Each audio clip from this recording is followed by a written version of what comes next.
Welcome back to Gaelic Games Fan TV. It is the football review show, joined here by Seamus Brady from Clogher and Matthew Hurley from the Gaelic Statsman podcast. We're going to be breaking down all the weekend's football action. Certainly plenty to discuss. Obviously, Mayo's victory against Dublin, Derry getting over the line versus Tyrone, Roscommon and Galway drawn. Kerry, obviously the Cliffords are back and they certainly turned up and delivered in style versus Monaghan.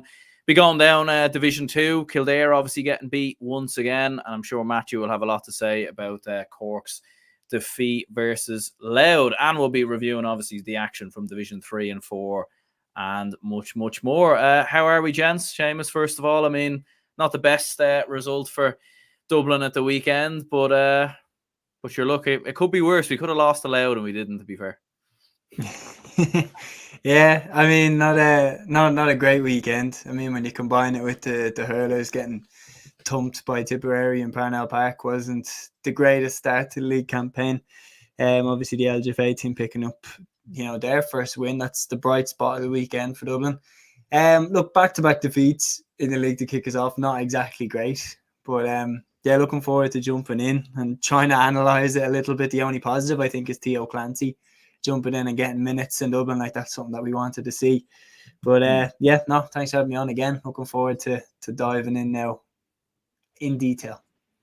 Absolutely. And anyone who's tuning in, let us know your thoughts on the games and everything else. Matthew, how's life with you? Yeah, we're less than 2 minutes in and already there's a dig about Cork, so it's well and truly started on. What could I say? I was at the game yesterday in RD, long trip up. Well, it wasn't. I'm living in Nina in County Tipperary, North Tip, so it isn't too bad of a drive, to be honest. But yeah, not a great day, not a great weekend. The hurlers lost to Clare as well, and the LGFA team lost to Kerry as well. Got hammered, in fact, today, 214 to 7 points. So not a good weekend for Cork at all. But look, there's other good results this weekend, other action to get stuck into, and especially Division 2 as well. And I'm sure we're going to talk about the three counties that should be doing better in Division 2 and they're not. And those are Meath, Kildare and Cork. And yeah, a lot to say on those. Absolutely. Yeah, like definitely crazy to see the likes of Meath, Cork and Kildare. Obviously 3 huge counties with huge histories and all very much struggling. But certainly we'll dive into that a little bit later. Anyone who's tuning in, hit the like button and subscribe if you could. Helps the channel to grow. Big up to Denise who's here. So nice to see you in the comments. We'll start with the Mayo Dublin game. It was Mayo 112, Dublin 14 points. It was interesting. I didn't see the game live, so I watched it back yesterday, and it's kind of interesting when you watch a game back and you already know the result. But I was watching it and I was thinking, how on earth have do Dublin actually go on and lose this game? Because we looked so in control in the first half. 3 points up early on in the second half and then missed a load of chances, invited Mayo back in, and they obviously snatch it at the death. Shame it's not the best result for Dublin, but I don't know. What was your thoughts on Dublin's performance? Performance-wise, it's a bit better than last year. Than 2 years ago when we did get relegated. It was like we were way out of our depth against Kerry in round 2 that year, and against Armagh, we didn't look on their level at all that night in Croke Park. So, look, while it is back-to-back defeats, the performances have been more positive.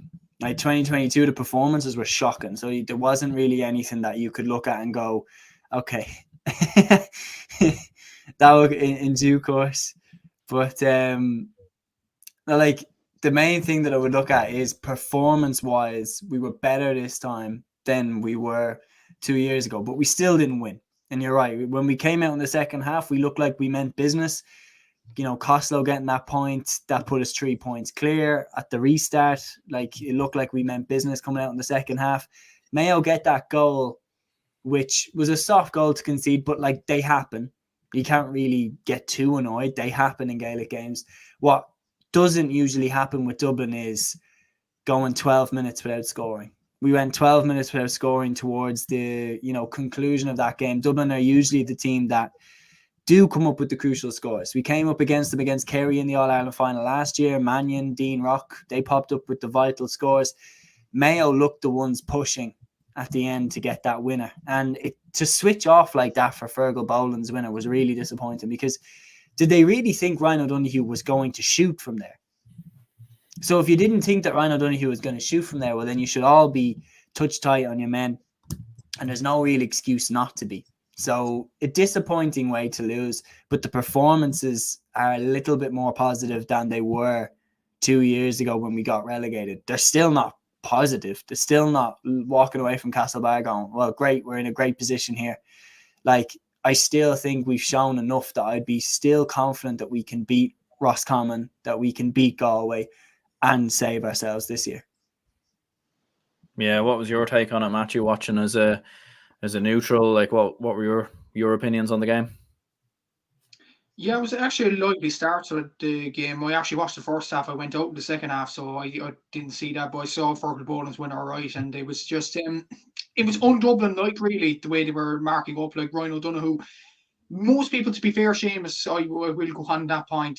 Most people would expect Ryan O'Donoghue to shoot from that distance because he's an absolutely brilliant player. But like, I just think it's smart on Ryan O'Donoghue's part just to have the know-how to play it back to Fergal Boland and to put it over the bar rather than just shooting aimlessly. I thought it was brilliant play from the Mayo forward there. But in terms of Dublin, look, there's still some players to come back. We obviously don't know the situation with Cluxton. Fitzsimons probably will be back as well. And Theo Clancy played well on Saturday night as well. So that's a positive. And he's played well for Kilmacud Crokes. Cormac Costello scored 1-8 in 2 games as well. There is some positives about Dublin. Conor O'Callaghan played well as well. There are positives. I think the main thing for Dublin, and I discussed it in depth with you on my podcast during the week, midfield is the main issue. And I've banged out about this for Dublin at the start of the league for so long now. Brian Fenton, exceptional player. You need somebody beside him. Whether that Paddy Coffey-Byrne hasn't really lifted off in the heights yet. Killian McGuinness, I'm actually shocked as to how he hasn't got a chance yet for Dublin, especially with the young players like Theo Clancy and other young players around the team. He's played so well for Skerry's Harps. He's played so well for TU Dublin. He's now out of the Sigerson Cup, so there's no issue with player welfare or any of that. So why don't you play him? You know, this is the chance now, match day 3 against Roscommon, to play him, because he's definitely earned his call up. He's done brilliant for TU Dublin. He scored, I think, 1 goal, 4 points in the Sigerson Cup. He's a colossal player in the middle of the park, and he would accommodate Brian Fenton excellently. I think that's the main problem with Dublin. I think if defence, Mick Fitzsimons, I think you have a replacement there, Theo Clancy. Goalkeeper David O'Hanlon's a decent shot stopper and a decent kick out, in fairness to him. The problem is, you know, barking out instructions the way that Cluxton would do. But obviously that will come as David O'Hanlon gets older. But I think the midfield is the main issue for Dublin. As for Mayo, 2 wins out of 2. I think it's a brilliant start for Kevin McStay. But yet again, I think we're kind of repeating ourselves with Mayo about last year as well. They've won 2 games out of 2. But then in the championship, they folded.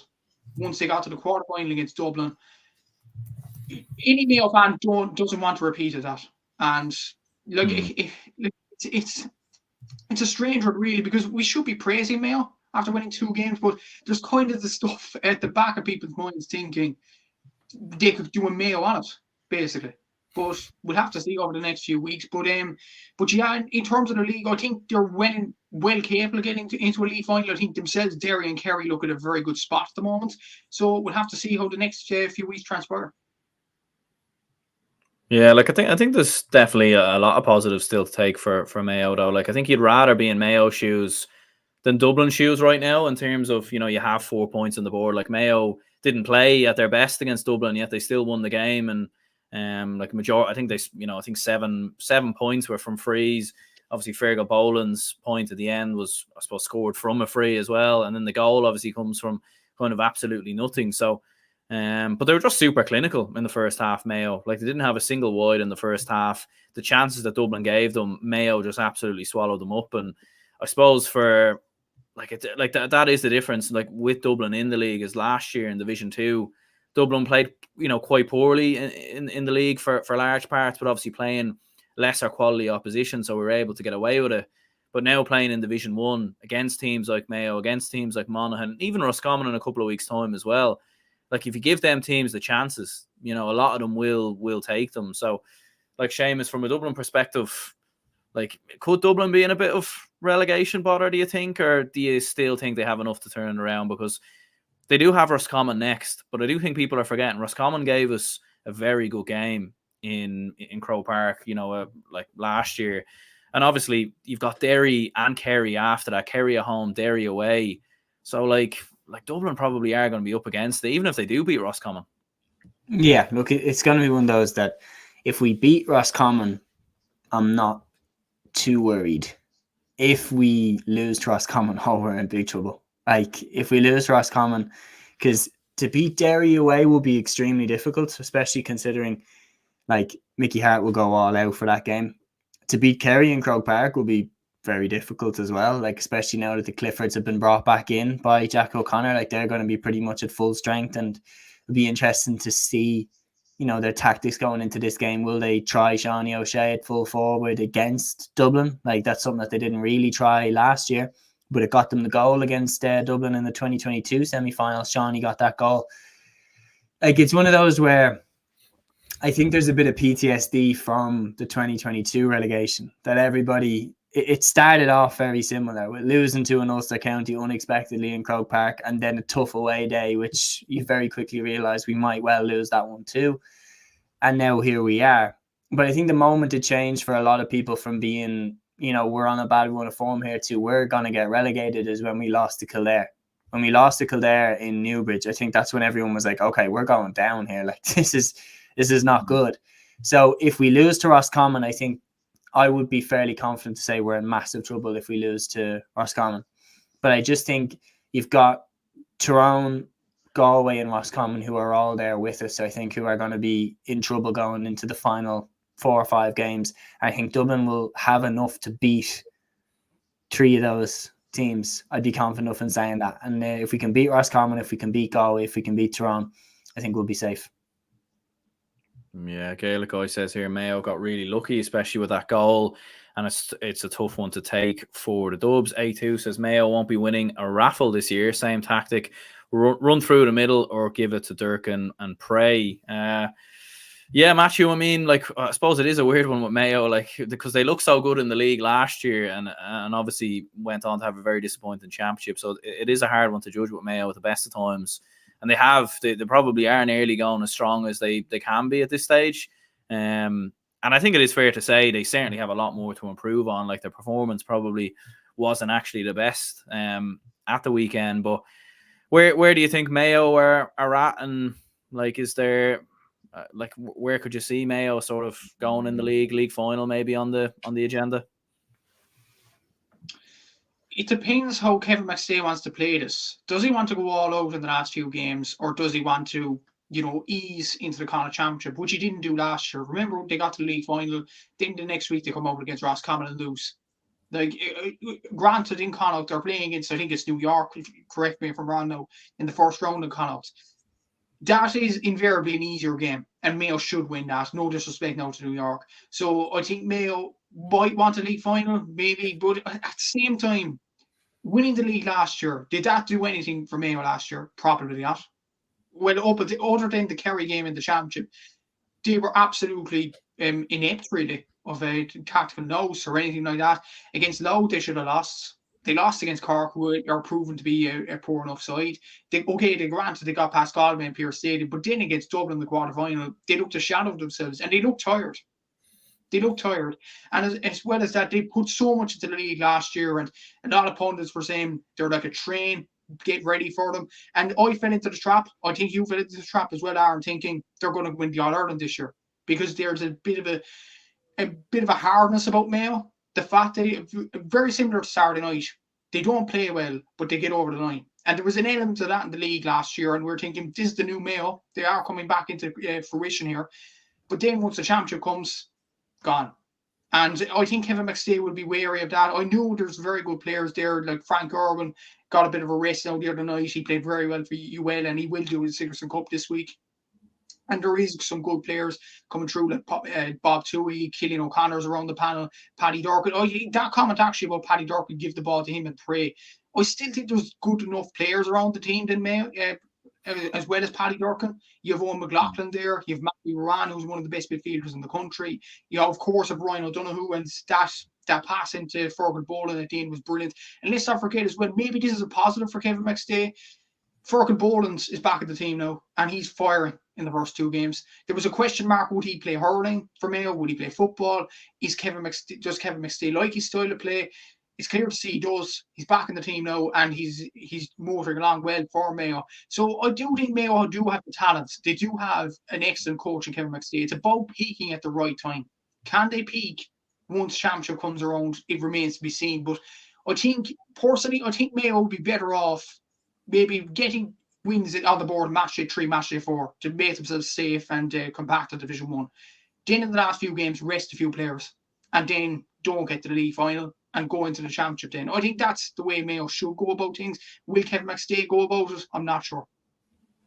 Yeah, like it is interesting, all right, because there's a part of me that nearly thinks, like, obviously it's the second year for Kevin McStay, and when we watch Mayo over the last 5 or 6 years, their football hasn't really evolved. They continue to play the same way, like Paddy Durkin, like overriding on the pitch, Owen McLaughlin bursting forward, like all the chaos and intensity that Mayo bring. But obviously it's year 2 for Kevin McStay. You look at last season, they won the league. They obviously get knocked out in Connacht, losing to Roscommon. They still had some good results throughout the championship, like one away to Kerry, one away to Galway. Obviously, things went horribly wrong against Dublin in the quarterfinal. But is there an argument, Seamus, that maybe Kevin McStay is looking at this and thinking, well, why should we change? Because last year actually wasn't, things went really badly against Dublin, but at the same time, like, they still had a very good season. So, like, maybe Kevin McStay is looking at it and thinking, let's just continue on the same way that the way that things went last year. And, I suppose he believes that it can work.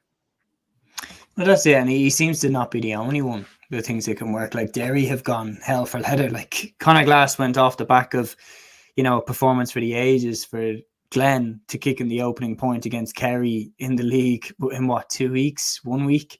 So so it's clear that not every team is thinking in that mindset. And like Park Joyce's interview at Galway was very eye-opening as well. He was like, we want to win this league. Like, if this isn't the start that we wanted to make. And like Kevin McStay, why not go for back-to-back leagues? And they've started off with 2 wins out of 2. And like, yeah, they are going fairly hell for leather. But at the same time, they also, I mean, the comment that I see in here, I've chat up, that comment from Gaelic guy is absolutely spot on. They lost to Cork, they edged Louth, and like that sort of thing is obvious as well. That they lost to Roscommon as well in the Connacht Championship very quickly after beating Galway in that Division 1 final. So it's a question of how do they balance it all to get the most important result at the end of the season. And like Dublin's method last year, if you can even call it that, it's a very dangerous one to try and replicate. This idea of like, we'll hold in reserve now and then we'll go for it when we get to the final 8. Well, what if you don't get there? Yeah. Like, what if you get caught beforehand like Galway did? Or what if you get caught like Tyrone did, like by Kerry? You get caught, taking it easy. And then in the game that you're supposed to explode into life, you don't. You just don't turn up. And like, that's what's dangerous about this. So maybe Kevin McStay is trying to get into the mindset of the Mayo players and trying to be like, no matter what game, no matter what opponent, we give it everything we've got. And like, let's just hope that they don't, overplay their hand, because it was so Mayo last year to go away to Kerry and annihilate them and then barely survive against Louth and lose to Cork. Like, they win the most difficult game in the group that they could possibly have, and then don't turn up nearly in the other 2. And then against Dublin, like, Dublin just had their number on that day. Yeah, like I don't think any team or any manager ever goes out with the intention of losing games in the league or anything like that. But there definitely are some teams that definitely are probably holding themselves back. Like, and I think... Actually, can I ask you one question? What did you think as a dub? What did you think of Desi Farrell's post-match interview where he basically said, look, we're behind the curve?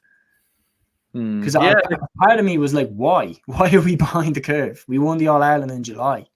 But I think as well as that, though, like when you look at Dublin's substitutions, like he was taking off Costello like in the final 10 minutes, taking off Paddy Small, taking off Pascal, McCaffrey, like, and the game was still in the balance, do you know that way? Like, and if he had kept them players on, Dublin might, maybe we go on and win the game. Do you know, like maybe one of them chances towards the end we end up taking. So, yeah, it is an interesting approach. Look, it worked last year from a Dublin perspective, obviously getting over the line. But as you said, like Dublin could have been caught against Kildare in the Leinster Championship. They could have lost that game, and it would have been a harder route through the All Ireland series. We could have as well. Yeah, we could have been beat by Roscommon. So you don't know. Like you don't know what could have happened. And I think the weird thing is, though, I do think Dublin are going stronger in the league than they actually were this time last year, funnily enough, in terms of their starting 15. And I actually think they're playing better as well, but the results just aren't quite reflecting that. We'll move on to the Derry Tyrone game. It was Derry 112, Tyrone 9 points. Yeah, maybe not I suppose a lot of the Division 1 games maybe weren't at the highest quality or the highest standard, but yeah, Derry done what Derry did. Like, they came flying out of traps, and Tyrone just didn't really have an answer for a couple of early goal chances either way. Big save, obviously, from Owen Lynch in a couple of minutes. Maybe if Tyrone get that goal, it could have been a different game. Conor Glass, obviously, with 2 goals in the second half, one of them disallowed, and then the other one, did he mean it? Hard to know. I suppose maybe only he knows. But yeah, comfortable result for Derry, Matthew. Yeah, really good result for Derry, and maybe not the pleasing aspect of the win and Conor Glass's goal. I think the most pleasing aspect for Derry is they got a new guy, Cormac Murphy, number 24, getting 3 points in this game. Was really, really good, and he looked energetic, and that's what Derry need. I think they need. There's no question that Derry have one of the best starting 15s in the country. Brendan Rodgers, Shane McGuigan, Chrissy McKay. It's well documented at this stage. But they need fellas to step up from the bench. And lately, only Lachlan Murray has seemed to do that in the last few years. But for Cormac Murphy to do that against a big side like Tyrone, that was a huge statement of intent, and well done to him. Brilliant performance by him. Ethan Doherty played well. Conor Glass, as influential as ever in the middle of the park. Brendan Rodgers, really, really good. And yeah, it was a really good performance from Derry, very well polished. I just think they were just the better team on the day. And I think that probably epitomises where Derry are and where Tyrone are. Tyrone have good young players like Kieran Daly and Shawnee O'Donnell, again, proved their worth for Tyrone yesterday.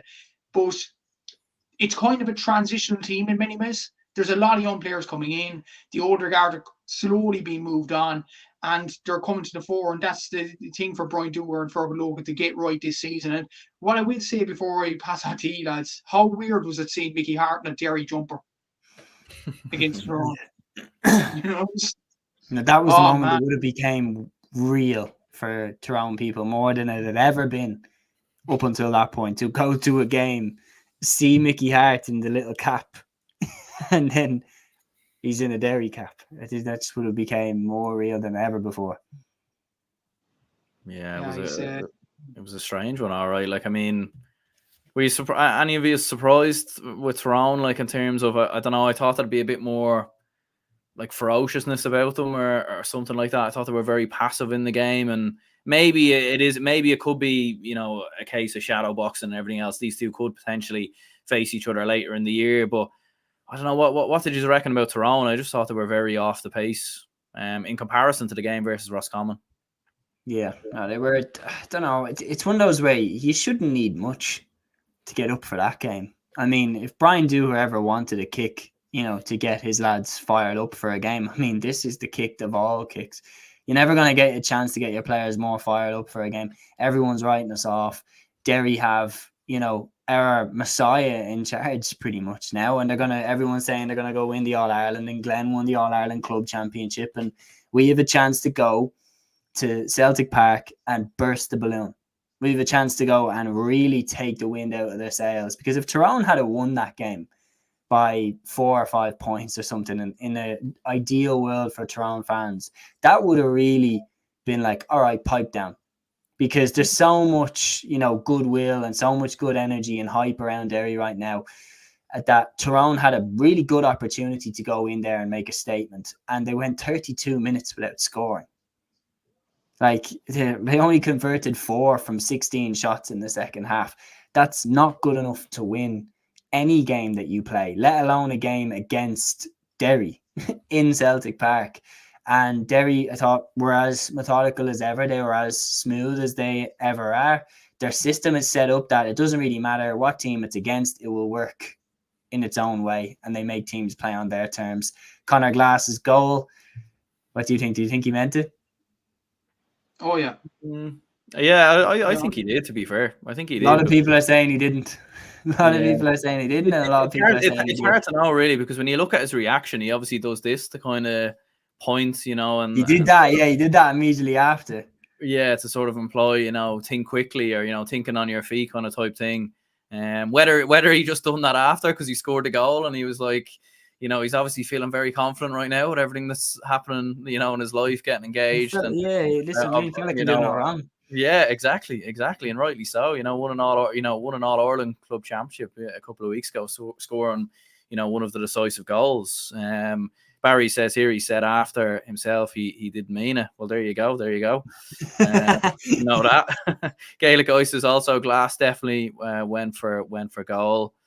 Yeah, look, I don't know. Maybe I don't know if he did say after the game that that he didn't mean it, but there we go. Gaelic Ice has just seen Mickey Hart and his wee Derry hat and coat feels terribly for anyone from Ulster. Yeah, like it definitely will. It's a glitch in the matrix. It's like watching Ferguson manage Liverpool, or like watching Klopp manage Manchester United. It just doesn't make sense. Or watching Arsene Wenger manage Chelsea. It's just like, what? Like, I don't know how he's comfortable with it. How is he so comfortable with it? Because he was more passionate about Tyrone than anyone else. Yeah. And he stayed for the rebuild as well, didn't he? After the 2008-2009 team. Yeah. But the thing was, lads, I think he was treated terribly by Tyrone definitely towards the end in 2020. I think a lot of Tyrone fans wanted him to hold it out. They say that they weren't progressive enough in their play and all that. And I just think he wanted to prove people wrong by going to Louth. He did to a certain extent. He got Louth to Division 2, got them to a Leinster final, maybe as far as Louth are capable of going. I think he wants to take it up another notch and say to them Tyrone folk, you were wrong, lads. And I think that's kind of in that mentality with Mickey Hart. He's a guy, yes, I do get the point. He loves Tyrone football, but he also is a coach that doesn't want to lose. He's a coach who wants to win. So it might be that sort of mental thing as well. Yeah. Yeah. But it's one of those where, like, I don't want to go too much into it, but it's a shame because it's one of those things that he's like he's the godfather of Tyrone GAA. But now it's one of those things that you can't ignore that now. Like, whenever you talk about Mickey Hart's legacy and whenever you talk about what he did for Tyrone GAA, he did also manage Derry.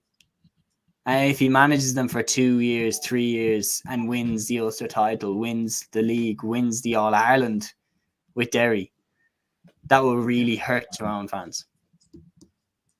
But we're talking about soccer coaches there, and a very good example that actually happened. Jose Mourinho going from Chelsea to Man United to Tottenham. Jose Mourinho is still regarded as a Chelsea legend, as probably one of Chelsea's best ever managers in their history.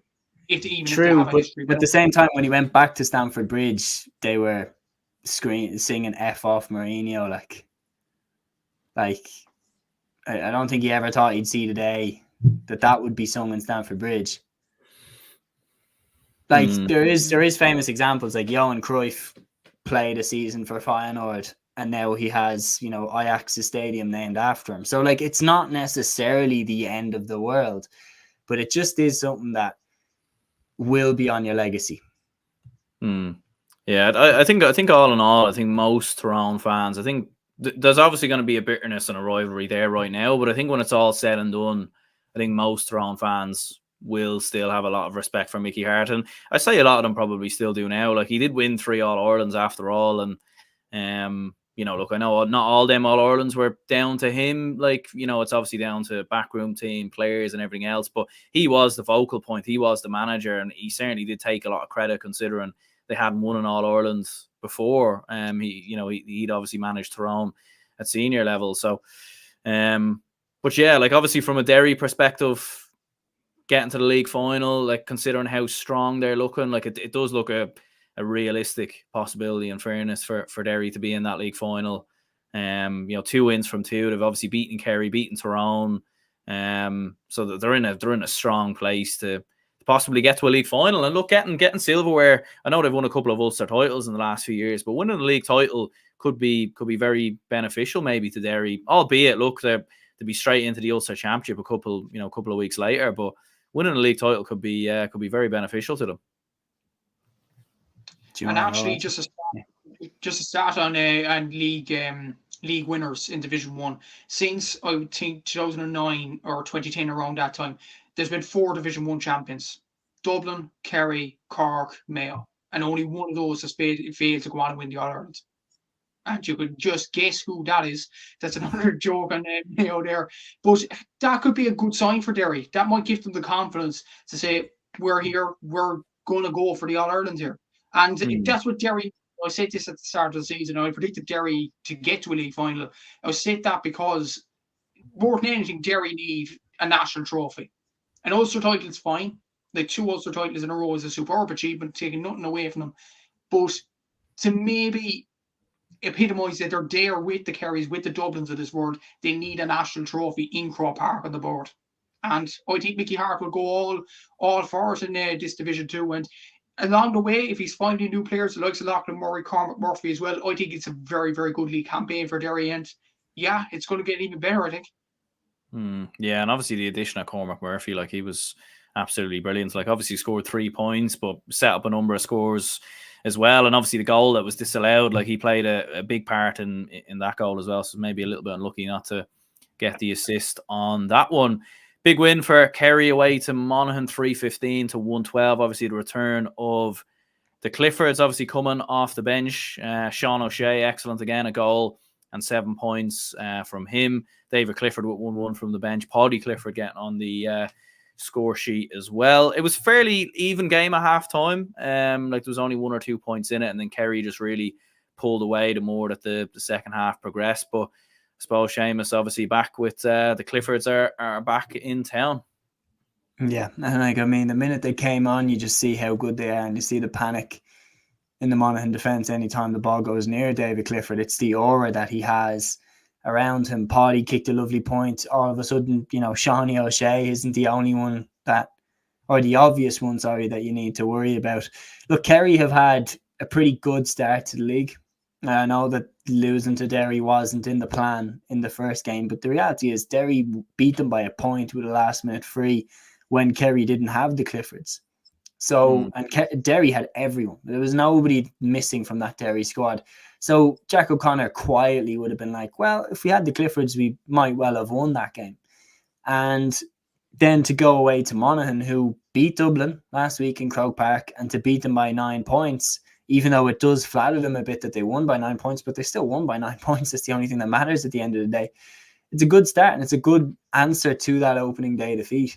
Monaghan were right there with them. The goal from O'Toole, Stephen O'Hanlon kicked some cracking points again in the first half. Again, he's in outstanding form.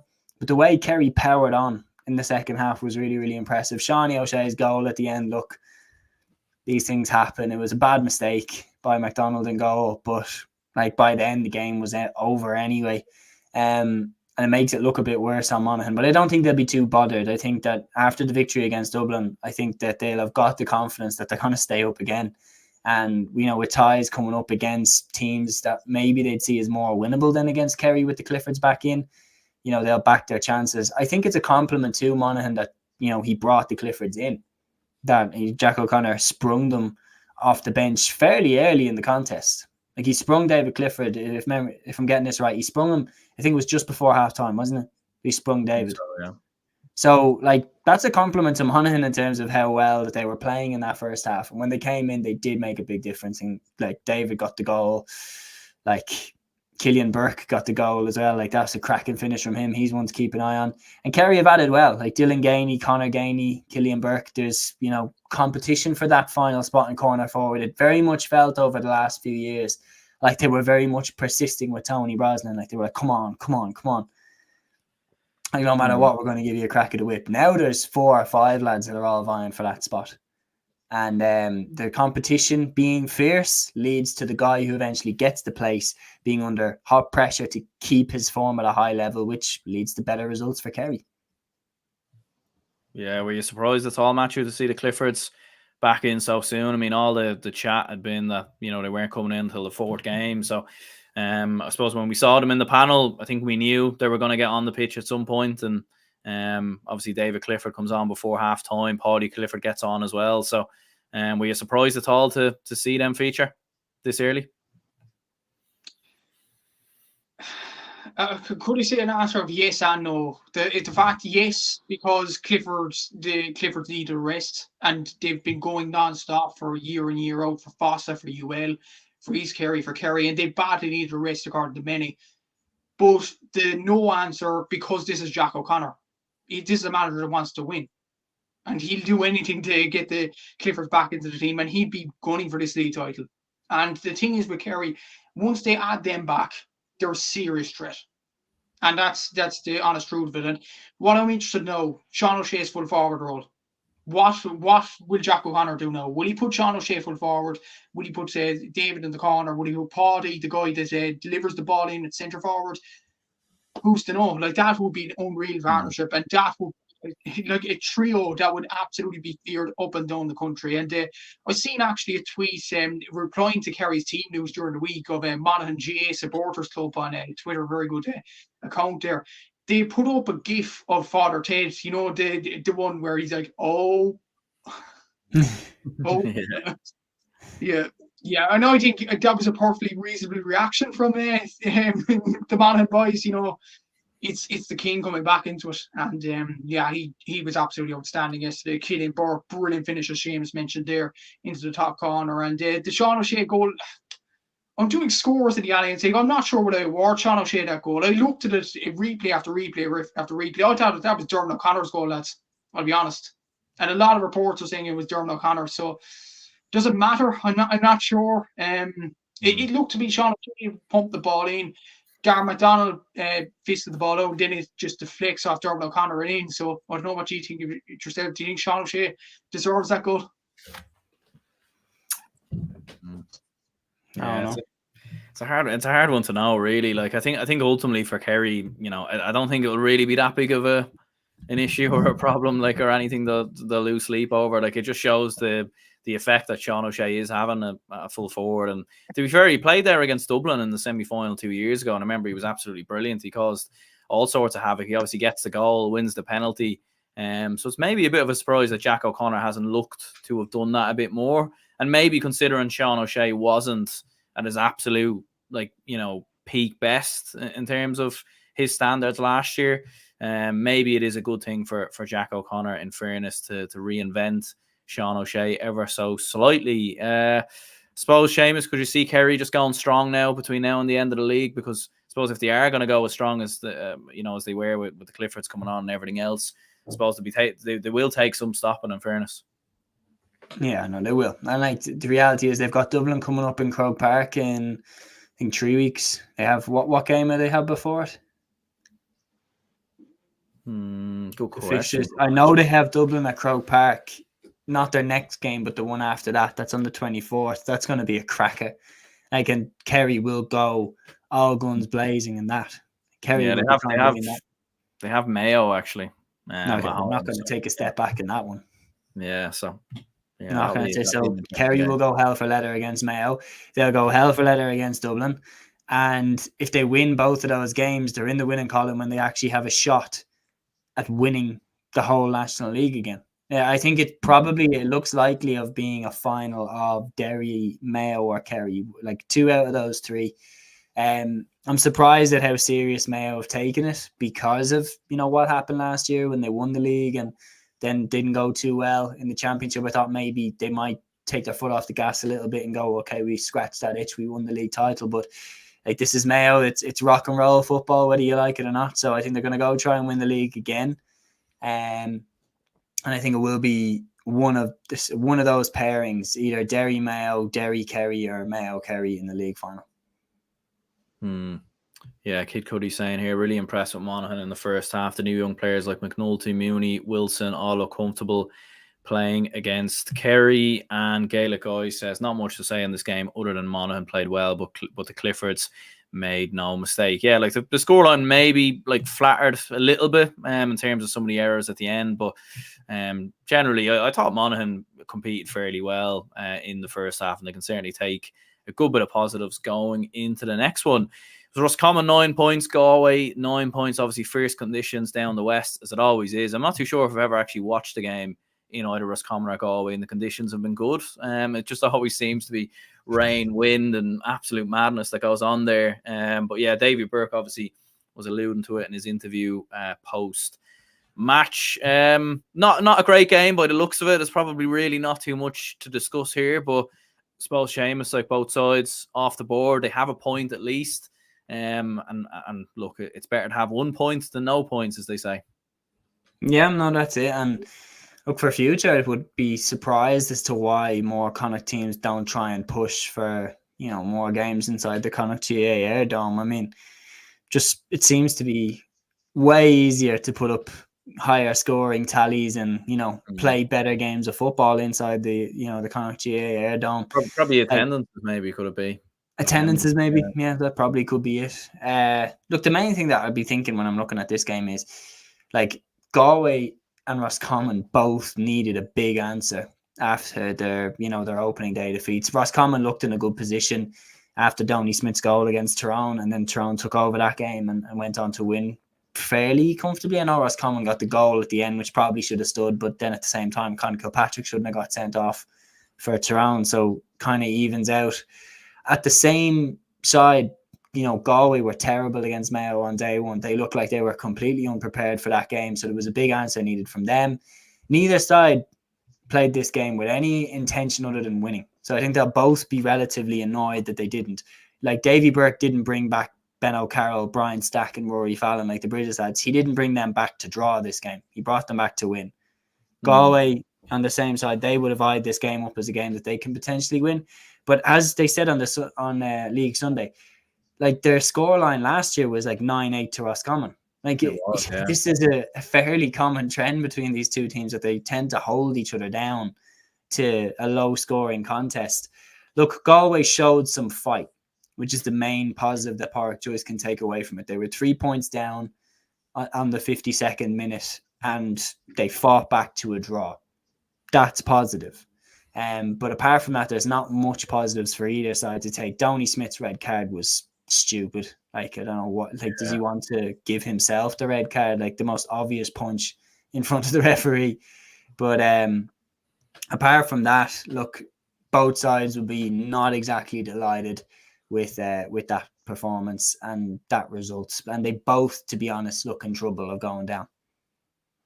Absolutely. Yeah, like Donny Smith obviously be missing the Dublin game, I think, now as well, in a few weeks' time, and that's going to be a big miss, because as much as Dublin need a result, a win for Roscommon would be absolutely huge for them if they could go to Dublin and get the victory. Yeah, we'll have a look at the league table then before we finish up discussing Division 1. So Mayo and Derry both sitting first and second with 4 points. Kerry, Tyrone, Monaghan all with 2 points. Roscommon and Galway both with a point, and Dublin on 0 points. There was a comment here from Denise earlier who said, I know it's very early, but who do you see getting relegated to Division 2? Obviously, very early days. Like, if I had to pick two sides, I probably would go Galway. I don't know, maybe Tyrone, I think, could still be in a little bit of trouble. What do you lads think? I'll stick with my first prediction at the very beginning. I said Roscommon and Tyrone to go down. I want to stick with that. Yeah, exact same. I stuck with that from the very start, and I'm going to stick with it now. But I will say, if Dublin lose to Roscommon in match day 3, unfortunately, lads, I think Dublin are going back down to the second division. Yeah. No, I do think so as well, because it'd be a 3 point gap with Roscommon, and like we're nearly halfway through the league as well. Like, you're talking about too many gaps to try and fill. But yeah, like I predicted Mayo and Tyrone to go down, so that's probably. I predicted Dublin to finish first. Oh Jesus, yeah. So I don't think we can really be proud Galway of to finish it. first. What? You I predicted predicted Galway? Yeah. Yeah. Okay, so Yeah. Oh dear. But speaking of predictions, I predicted Cork to get promoted, and it's not really looking likely, Matthew, unfortunately. Great win for Louth. I suppose we do have to give them a lot of credit. Obviously, Jerry Brennan carrying on from Mickey Hart has been doing a very good job there, but certainly not a great day at the office for the Rebels. Yeah. First and foremost, well done to Louth. Brilliant results. Jerry Brennan has definitely got the most out of this team. They're performing above themselves. Their atmosphere in RD was absolutely outstanding yesterday. The Louth folk were getting behind the team, and they were absolutely ecstatic with the win yesterday. And why wouldn't they be? It was a brilliant result for them. And what's positive for Louth is without yes, Samuel Roy is the main player, but he got 5 frees yesterday. He got none from play, and there was other lads that stepped up. Particularly their wing back Craig Lennon was absolutely brilliant yesterday. Kieran Keenan was very good at centre forward. I think I heard the Pro podcast, Dan Bannon's channel. Check it out if you haven't already. That was Kieran Keenan's first start in RD, I think it was. So brilliant game.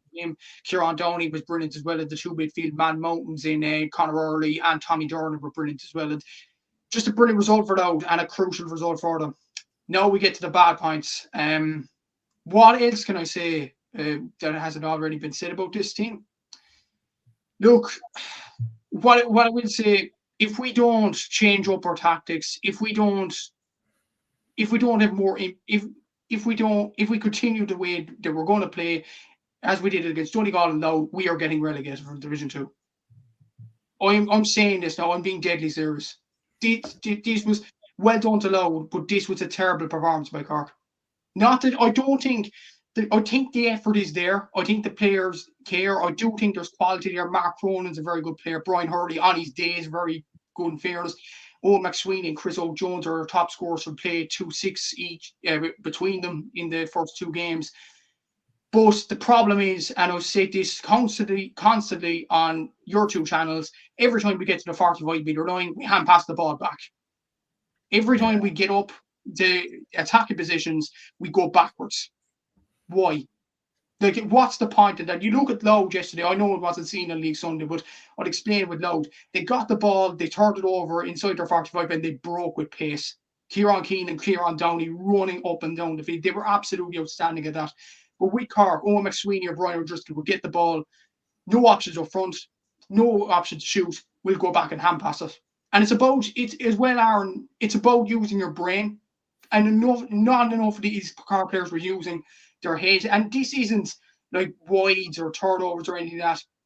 It's taking the opportunity on. Have a go off it. There was none of it yesterday. And as well as that, for the kickouts, and Kevin Kennedy explained this on your podcast last week, and why Cork didn't go short. This game epitomised that. Louth did the exact same as Donegal. They particularly did that in the second half. Manic press. Patrick Doyle decides to kick the ball short. You have a 2 and 4 situation. Louth have 4 players. Cork have 2, and Mar Shanley and Patrick Doyle closing in on him. And he nearly got caught. Passes the ball to Colm O'Callaghan in the corner. He makes an error down the corner, fails to pick it up. Louth put more pressure on, turn over the ball, could have ended up in a 3rd goal in that second half. It was just, and the goals we could see were very, very sloppy as well. The first goal, you wouldn't believe this, lads, it was straight from a kick out. Louth pumped the ball, very good goalkeeper yesterday. I'm not sure off the top of my head what his name is, but he performed excellently. Kissed the ball straight down the middle. I think it was Tommy Durden catches the ball, passes it to Kieran Downey, runs in, back in the net. Too easy. The second goal, turnover, really, really costly turnover. Hand pass across the area, easy finish as well. And Louth could have got a 3rd goal, actually. Paul Matthews had a goal disallowed because of a powered square ball. To me, it didn't look like a square ball. So they could have 3 goals in the first half. As well as that, though, as bad as we were defending, we could have scored 5 goals yesterday. But for poor options in the shooting. And I think Danny O'Mahony had a chance, Brian Hurley had a chance, Chris O'Jones had a chance, but put it over the bar instead. We have to be more clinical in front of goal. It's as simple as that. And I just think the way we're playing at the moment, it doesn't look good. And I think John Cleary needs to fix up some things as well. And a few things didn't make sense as well. The fact that we have a free, I think, on the right-hand side, as suited for a left-footed kicker. But we put Brian Hurley on it, a right-footed kicker. What were you going to expect? What's Mark Cronin doing on the pitch if he's not going to take it free? It's really, really poor. And as well as that, one more thing. On holding the ball, we hit the ball in a period in the second half for 2.5 minutes. We didn't get it free. Brian Hurley puts the ball on the ground and kicks it short. This is between the 45 and the 20-metre line. This is a short free. And he drops the ball short. These opportunities, and Cork had under 50% shot accuracy yesterday. Not good enough. Not good enough. And I think if we continue in this vein, we are going down. It's as simple as that. I think Meath and Kildare are really bad at the moment as well. But Cork, my God, we need to up our performance. We have Cavan in 2 weeks. If we don't win that game in Páirc Uí Chaoimh, we are down. It's as simple as that. With Kildare, Páirc Uí Chaoimh, with Fermanagh and Derry, those 3 games now are absolutely crucial for John Cleary's side. Yeah, like, do you know what it is with Cork? Like, I think Cork are very well. Like, you're almost coached to play bigger teams, and I think that's why you've done very well. Like last year, like against Mayo, for example, you're able to turn them over because being very defensive like that works when you invite pressure onto you. And I think playing against Mayo, playing against Roscommon, where the emphasis was almost on them to play football, on them to attack you, it worked because you were able to hit them on the counter attack. And I think Cork seemed to just really favour being the underdog. But I think when its roles reversed a little bit. And like, obviously I didn't see the game, so I don't really know like how Louth actually set up in the game. But if we're looking at how Louth played last year on the Mickey Hart, it would have been very similar to that of Cork. And it was, just a game of cat and mouse in many ways. But yeah, like it just seems like Cork don't really have a plan B. And I feel like when you play Louth, when you play, sides who you feel like you should be beaten, or at least similar quality to yourselves, you don't really seem to put the foot on the gas, and that does seem to be the big problem with Cork.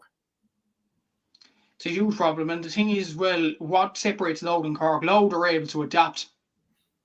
That's the thing. They're able to beat smaller sides in and around them by comfortable margins. Like, Louth performed well nearly in every game. Let's not forget, in match day 1 against Armagh, they were 4 points to 0 up after 20 minutes. They were 8 points to 4 up midway through the second half. This wasn't going to be an easy game. And I just feel like it started well for Cork. Like, Brian Hurley got a black card after 5 minutes, and I'm thinking, oh God, here we go again. But in fairness to the Cork players, we're 5 points to 2 up, but the goals killed us, and it's avoidable goals. And they were similar enough to those who didn't watch the game, who weren't at RD yesterday. It was very similar to what happened against Meath in match day 1 last year, where we could see the easy goals, players running through straight lines, and it was just really, really bad at times. We have players that can't tackle. We have players that, aren't shooting properly, that don't have the braveness to take the shot on. We don't have players that use their brain. That's the thing with these Cork. I don't know, like, how are we going to fix this? I know we fixed it soon enough after the Kildare game last year, to be fair. But I can't see us fixing it against a Cavan team that is well set up, in fairness. And again, Cork will be favoured going into that game, huge favourites, because of the players that we have, because of Cavan losing those of Garrett McKieran and Conor Moy and all them players. But if we play the same way as we did yesterday, we're going to lose. It's as simple as that. And I just feel it's poor. It's really boring to watch as well. I don't know. I'll put this to you, lads. If Dublin were to get up to the 45-metre line and turn around and hand pass the ball instead of shooting on sight, what would you think? That's what we did in 2021. Yeah. And we got caught by Mayo. What it leads to is that when you have your purple patch, you achieve nothing in your purple patch. Because I remember the 2021 semi-final against Mayo, I remember we dominated for 50 minutes and we were only 4 points ahead. And within the space of 5 minutes, Mayo had pulled us back to level scores. So, like, that tends to be the way and it's a great point that Aaron made. Cork are set up really, really well to beat Roscommon, to beat Mayo, to go toe-to-toe with Kerry. But when it's on Cork to, take a game by the scruff of the neck and really go for a team's throat, who are happy to sit back and let Cork come on to them a bit, Cork don't know how to go about that. Yeah. Like, they've so many lads in the team that are great athletes and great at running with the ball and great at, hustling and everything like that. But the minute they get to the half, forward line, they get really confused as to what to do. And, they turn to look, and you're thinking there, surely that's the game for a David Buckley who was taken out. Surely that's the game for a Cathal O'Mahony, for, a Blake Murphy, to put in the lads that are, supremely talented, that they aren't just workhorses. Yeah. That like Cork need to have, it's not one size fits all. That's kind of the point I'd be saying. That's it, actually, and I'll go on to that, but that's a very good point, Seamus, because we brought on David Buckley and we brought on Blake Murphy with 5 minutes to go in the game. What's the point? If you have them on the panel, guys that are well able to go for goals, that are well enthusiastic lads, what's the point in having them on the panel if you're going to bring them on late? And I do get your point as well on having too much workhorses, and I think the players that fit that description, the half-forward line in particular, Brian O'Driscoll, Owen McSweeney, Rory Dean, Brian Hurley to a certain extent, and we're not bringing these young players. To be fair, Cathal O'Mahony is injured for the league, and I do think he's a big loss. Who else the big loss actually is Conor Corbett. I know he didn't score the Cup final against Kerry, but what he does do is create. And what he does do is make selfless runs. And he would have been a different dimension for that Louth defence yesterday. But the fact he wasn't there, and it was the same lads that were there, it was just really, really poor as well. A few of the older lads on the team, I think some of their times are up in it. Ian Maguire's been brilliant over the last few seasons for Cork, but I just feel he looked a bit leggy in midfield yesterday. Brian Hurley, even dropping a few short frees, missing a few easy frees. Sherlock, to be fair to him, tried his best when he came on, but didn't offer much. Like, do we need Micheál Martin back? Sating it, rather than going for Patrick Dawes so quickly? I think that's probably the main aim. I know Patrick Dawes done well, to be fair to him, but that playing around at the back has to stop against teams like Louth, against Cavan.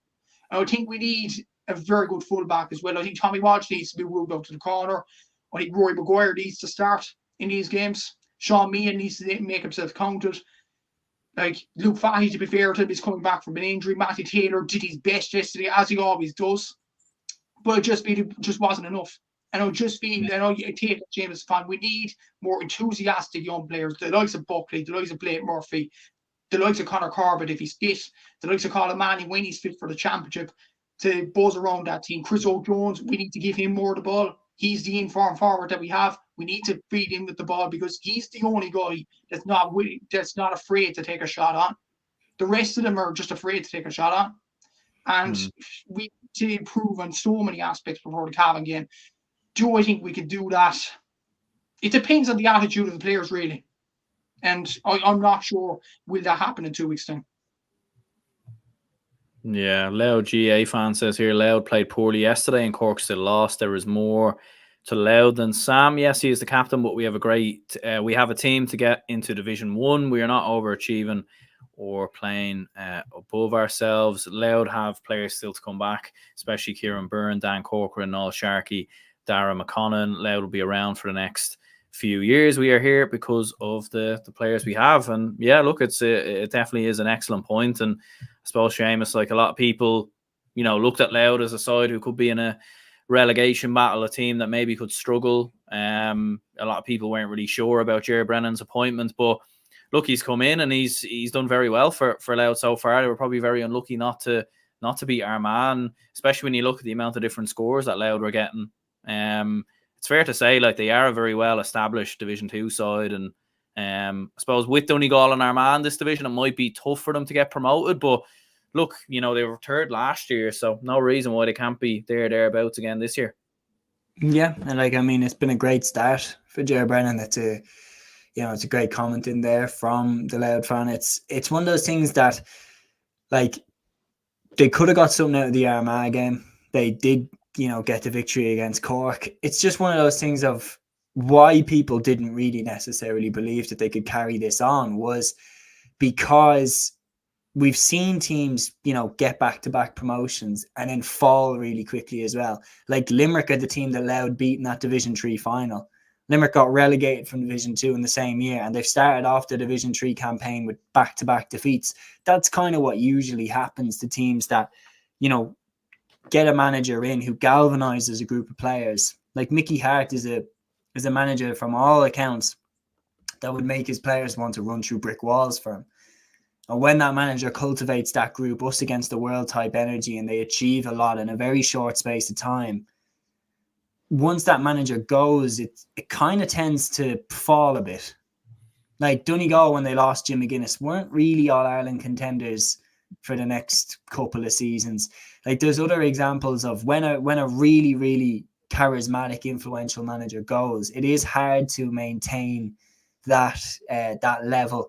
But that level of performance, But one thing that we completely overlooked was the way in which Mickey Hart actually departed might have given Louth all of the motivation that they needed. Because you remember Louth GAA's Twitter account was the one that announced that Mickey Hart had left.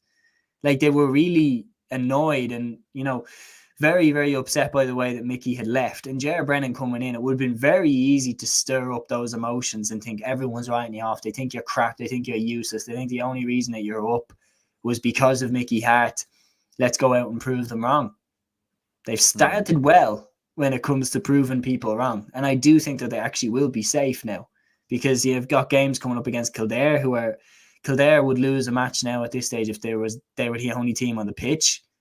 Like, it's this type of thing that they will probably be confident about getting victories going forward after this. Yeah, they play Kildare next, and I would certainly fancy them. Speaking of Kildare, obviously disappointing result for them away to Fermanagh, 2-10 to 12 points. I was watching this game on GA Go. Watched about the first 40-50 minutes or so.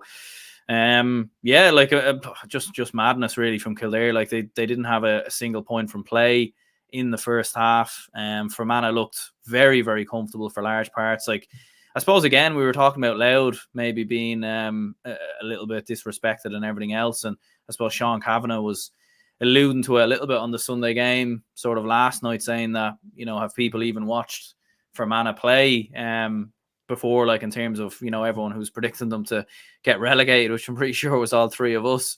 But yeah, first of all, Fermanagh, you do have to give them a lot of credit. Like, coming up from Division 2 with the quality of this division, point away to Meath and 2 points here as well.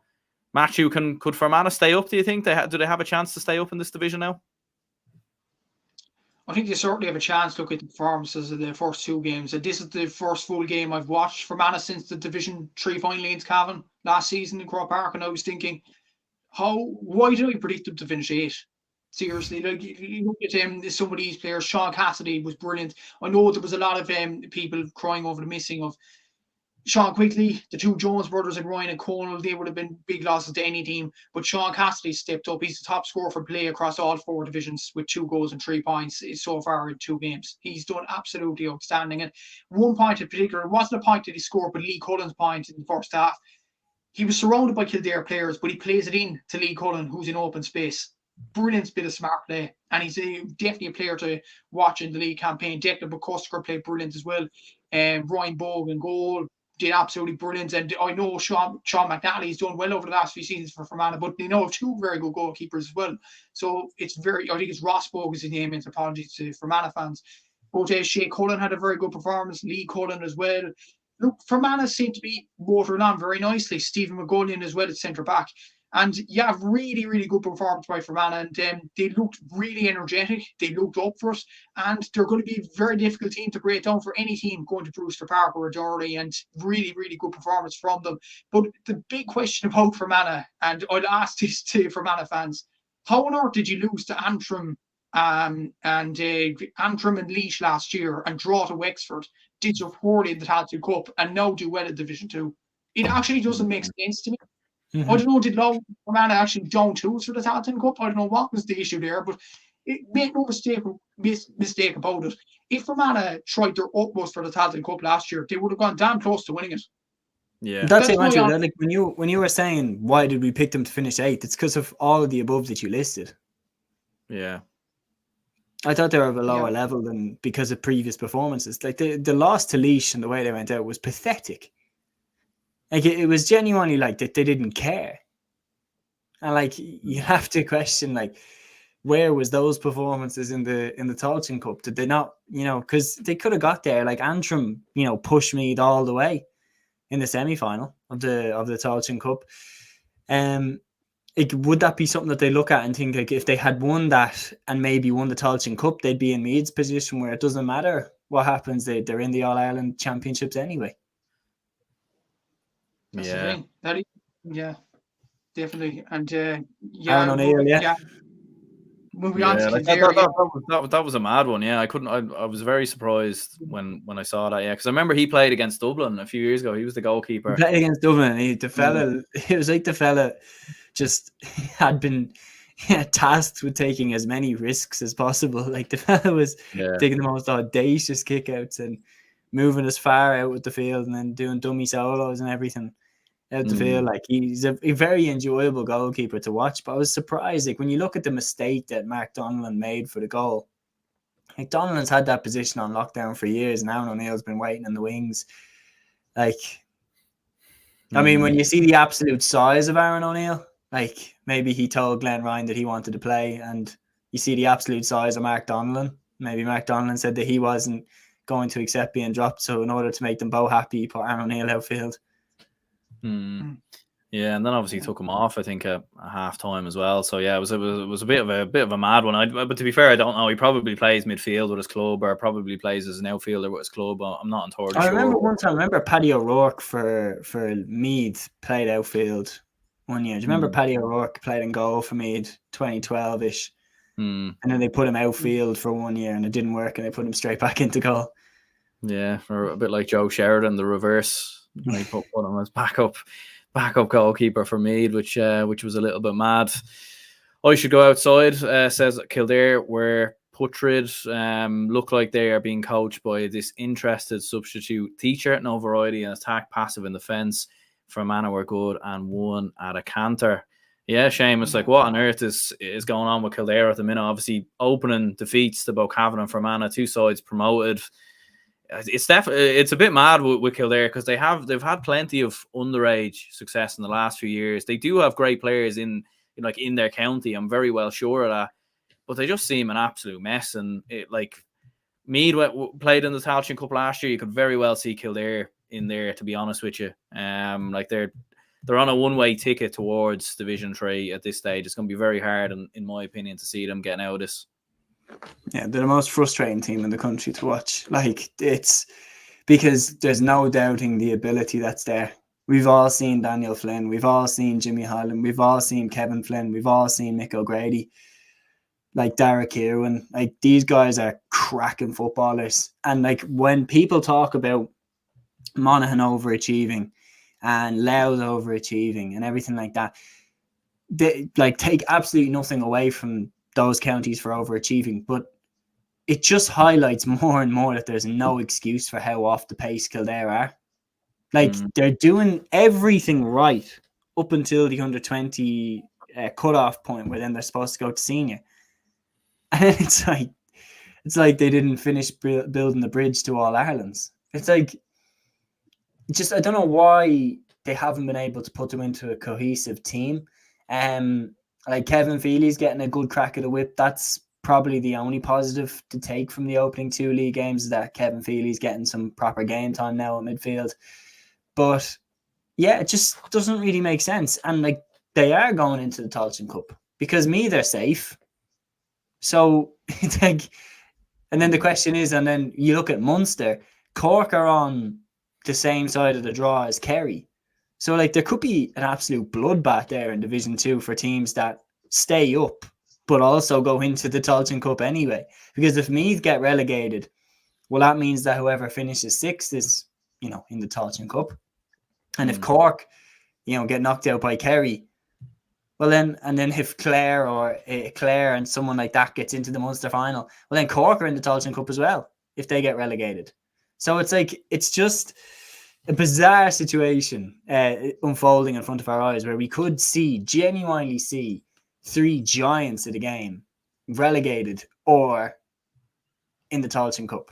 And like for Kildare, it's a really, really frustrating one, because there's no real excuse as to why they haven't been able to put together all this talent into a cohesive team.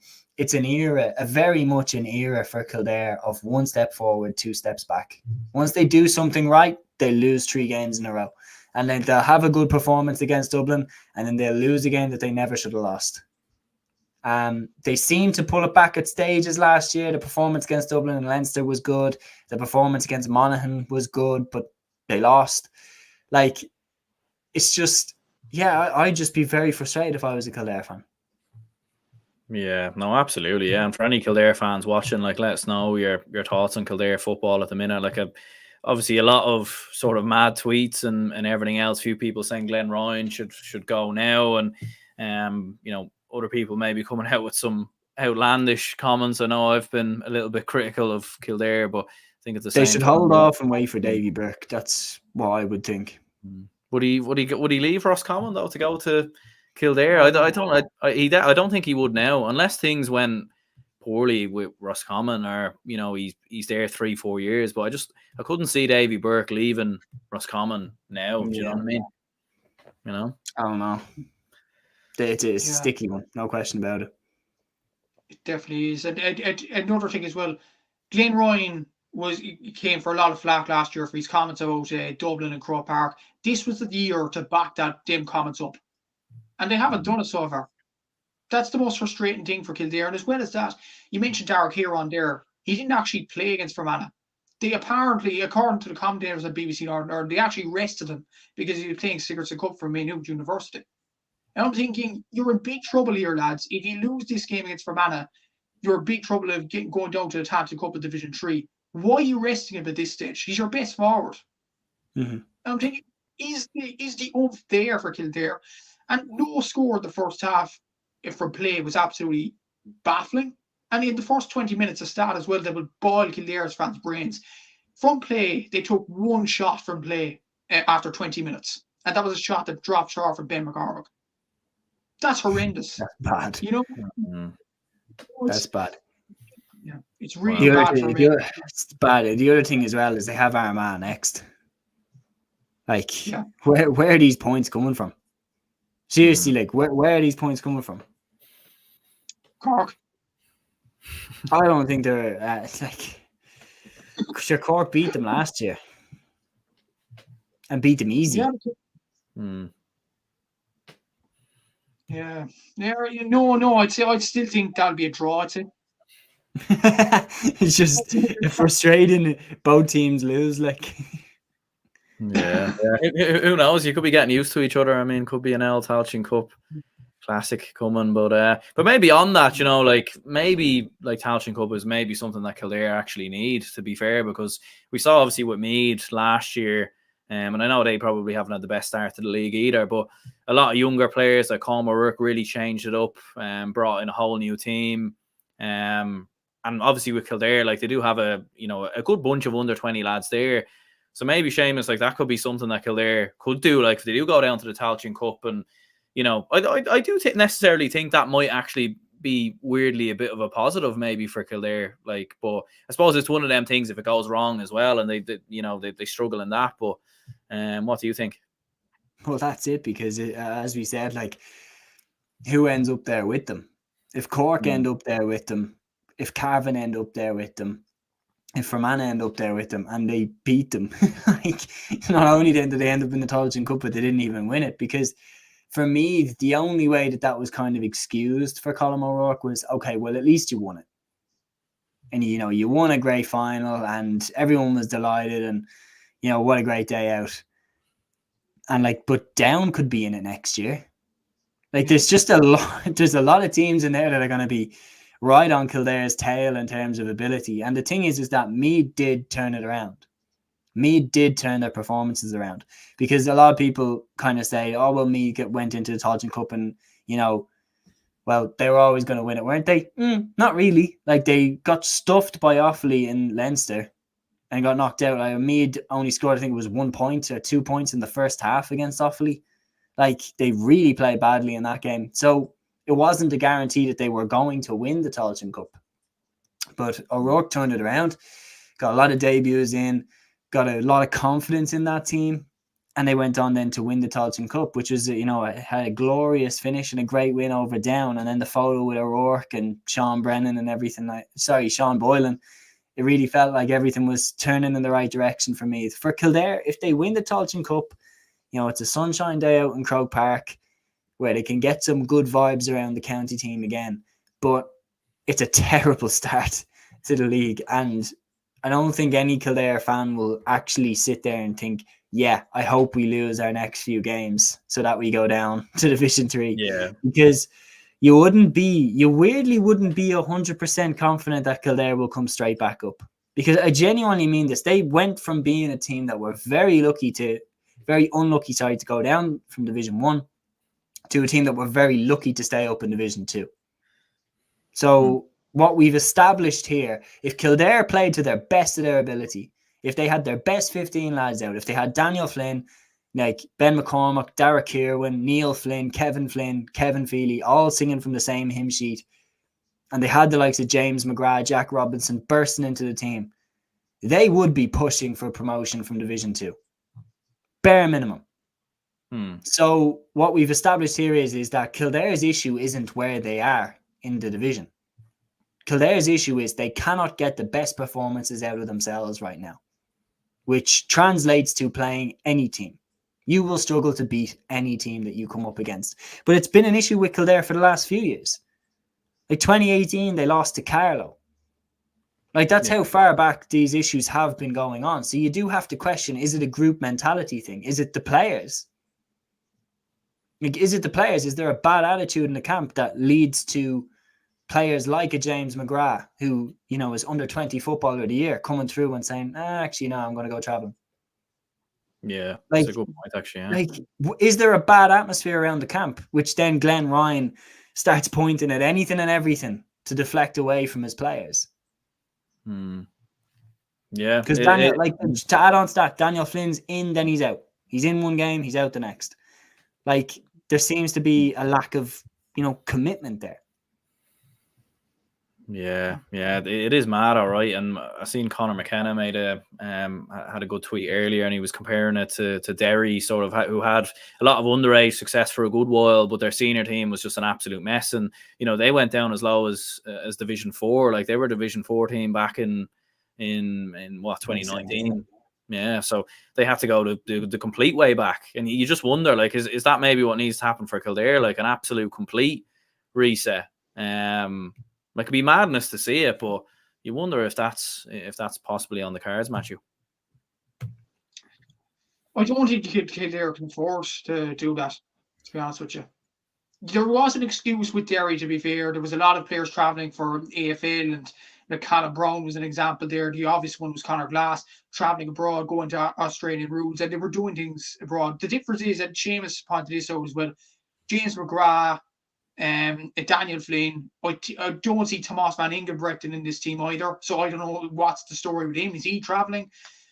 Like, that's the thing with Kildare, they're just not committing, and that's the problem with them. And it's really hard to judge this, because I remember the Kildare team back in 09-10. They were probably the most enjoyable team I've ever watched. The likes of Johnny Doyle, Dermot Earley, James Kavanagh, Alan Smith. They were good players. They were up at the standards of the likes of Danny Flynn, Dara Kirwan, Callum Bolt, and all them sorts of players. But the difference was commitment. They had the commitment. They'd do anything to die for the Kildare jersey. And Johnny Doyle, ironically, Johnny Doyle and Dermot Earley are both in the background team for Kildare. So it's just even more of a mystery. If you can't get up for those guys, can you get up for it at all? So it's a really, really strange one for Kildare. But in regards to the Tailteann Cup, I don't know, I'm doing a bit of calculation in my head now, but if Meath do go down, that means Down and Westmeath will not be in the Samagor. But then again, if Down reach the Ulster final by beating Armagh, which is quite a possibility there, then Cork, Kildare are in a lot of trouble. So, and obviously if they go down, they're definitely in the Tailteann Cup. So you had to hence for them two counties in particular. I don't think so for Meath. We'll get on to Meath in a sec, but like for Cork, Kildare in particular, it's just absolutely dreadful at the moment. You don't know where the points are going to come from. You don't know where a performance is going to come from. And Kildare, especially, they're playing Armagh next in Carlow. They don't even have a home ground now in this division. that makes the situation even worse. So I don't know where Kildare come back from this. And even though I had the privilege to watch them on Saturday, and I thought they were absolutely dreadful, especially that first half. And as well as that, in the second half, they made a very good start. 5 minutes into it, or in and around that time period, Kevin Feely gets a black card for complaining to the referee. Like that just probably epitomises the attitude in the camp as well. That when things are going wrong, they fold. And I don't know how they're going to flick the switch, but unfortunately, maybe for Kildare fans, they might not be able to switch this season. Yeah, absolutely. Worrying times, most certainly for Kildare. Things not going too well for their neighbours either. Meath, our big win for Armagh, 216 to 10 points, 12-point victory for Armagh. I suppose Seamus, like Armagh, maybe had a bit of a scare against Louth last week, but not this time around. Like they were fairly comfortable with this one. Yep, Louth are playing better football than Meath right now. That's another thing that is to add into the mix there. Like Armagh kind of had their way with it. Interesting to see Keane McConville sticking one on the back of the net in the first half. He's one that I highlighted on the pod as being someone to watch in 2024. The second goal there from Kieran Mackin in the second half. Look, everyone is coming out and saying, like when we're talking about Meath, everyone's coming out and saying, it's grand. We're in the Sam Maguire anyway. Okay, and what are you going to do in the Sam Maguire? Win it? Like, if you get relegated to Division 3, you'll be where Westmeath are now, where you need to get promoted. So that attitude of like, well, we don't need to worry about winning games. Yes, you do, because if you get relegated to Division 3, then you have to win Division 3 next year or win the All-Ireland Championship to secure your place back in it for next season. It's one of the things that Meath, they need to turn it around. It's more so for the mentality of the squad and the mentality of the camp, because if they lose back-to-back games, it's difficult to then turn it around and be like, all right, guys, got that out of the system. Now we're going to go win a few games. How are you going to do that? And not only how are you going to do that, but how are you going to do that against teams then like Dublin, Kerry, Derry, who are in higher divisions than the one that you got relegated from? So it's one thing for me to be like, look, they won the Tailteann Cup. That was an amazing achievement. But they need to carry it on. And they need to get some big wins now. The games that they have coming up, Kildare is a winnable game. Cork is a winnable game. Like Cavan, I would say, is a winnable game for Meath. But like they need to start picking up points seriously quickly. Yeah, no, they definitely do, in fairness. And look, I suppose you can't take anything away from Armagh, in fairness. Like, it was a very good performance from them. Gaelic Games was at this game. Keane McConville and Oisin Conity were class. Absolutely, yeah. And obviously still have the likes of Rian O'Neill to come into the side, of course, as well. So, yeah, really, really good performance and victory from Armagh. It was Cavan 12 points, Donegal 13 points, maybe a lot closer than people had anticipated. Cavan very, very close to getting over the line in this game, Matthew, but Donegal just about getting the job done. And maybe that's what good teams in this All-Ireland Championship need to do. Get over the line, get the win, go on to the next game. And in the league, in these sorts of tight-knit games, it's about just getting the results. And Donegal got the result. Fair play to Cavan. Brilliant performance by them. They pulled Donegal back. I think Donegal got a black card early in the first half, and that could have derailed them a small bit. And Cavan got back into the game because of that. But in fairness to Cavan, they're not going to be taken lightly by anybody in Division 2. And they showed, even without Garrow McKieran and Conor Moyna and Ray McGallagher himself, who's not committing to the starting team, they're a very good team without them. Like Paddy Lynch is in the form of his life. I think 13 points in 2 games, one of the top scorers in Division 2. So very good performance from Cavan, and would make it difficult for Cork in match day 3. For Donegal, they had to rely heavily on Paddy McBrearty and Oisin Gallen in this game. They got 10 points between them in this. Gallen particularly was absolutely brilliant in this. Scored 6 points, and it epitomises how good of a player he is. Paddy McBrearty as well.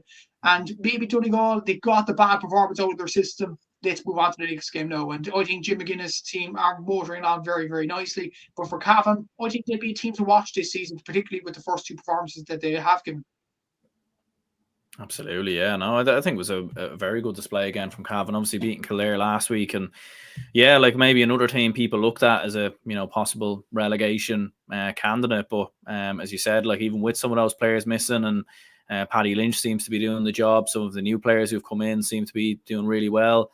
And yeah, it was a very good performance from them. But at the same time, I think you do have to credit Donegal for getting over the line. Maybe not their best performance, maybe. In terms of like obviously they beat Cork by much more, but at the same time, Cavan were very good, and Donegal needed to be very good to beat them. Moving on to Division 3, I suppose one of the standout results here was Antrim. Huge win for them against Offaly, 2-5 to 1-7. Certainly a very low scoring game, but Seamus, big result for Antrim. Obviously, 2 wins from 2. You look at Andy McEntee's side, like getting to the semi-finals of the Tailteann Cup last year. And obviously Kevin Kennedy, who I've had on the show before, like he was very confident before the start of the season that Antrim can go on a push for promotion. And you have to say, like, they're definitely in the mix. Yeah, it's a very good start for Antrim. Like Andy McEntee would have been wanting to make a statement. Like the victories in the Tailteann Cup and the way that they pushed Meath all the way in the semi-final would have given them great confidence. Dominic McInhill has been really, really good for them. He hit 1-6 in the first game against Limerick. He hit the back of the net from a penalty in this game as well. And for them to beat Offaly, it's a good win. Like it's a good win over a tricky team. And so they carry on 2 wins from 2. I don't think they could have wanted anything more than that. Absolutely. Yeah, no, like absolutely huge from an Antrim perspective, and fair play to Andy McEntee. He certainly does seem to be getting a tune out of those Antrim lads. Sligo 2-10, Wicklow 1-11. Big results for Sligo. Obviously, first win for them since their return from Division 3. And I suppose, Matthew, you'd probably say it's going to be an uphill struggle for Wicklow now. Unfortunately so, and you do have a very good scorer in fairness. Kevin Quinn has done brilliant in this Division 3 campaign, but they need more around them, and Wicklow just haven't got that so far. Sean Carabine got a last minute winner, I think, in this game, and was to the fore for this Sligo team. Niall Murphy again was outstanding, and you have players like Jack Lavin stepping up, and a lot of them under 20s. Canis Mulligan hasn't really got into the team as of yet, I don't think, but he will as the season goes on. And Sligo, our team, they're realising their potential. You look at so many under 20 teams, Kildare, Cork, as we mentioned, are doing poorly. Offaly lost that last game Seamus mentioned against Antrim. Sligo, they seem to be doing well with these young players. A good start for them. And Tony McAtee is definitely the right man to steer them in the right direction. But unfortunately for Wicklow, it looks like this division is a bit too far for them. Yeah, I think so. Unfortunately, Westmeath, great result for them, 1-11 to 13 points. Very close game, bit of controversy in this game as well. Seamus, your thoughts on this one? Yeah, a bit of a mad game, this one. I mean, Clare were in a fantastic position at half time, 11 points, 2 a goal and 1 ahead. The goal from Ronan O'Toole right on the stroke of half time, like it seemed like he was going for the point, but it ended up in the back of the net.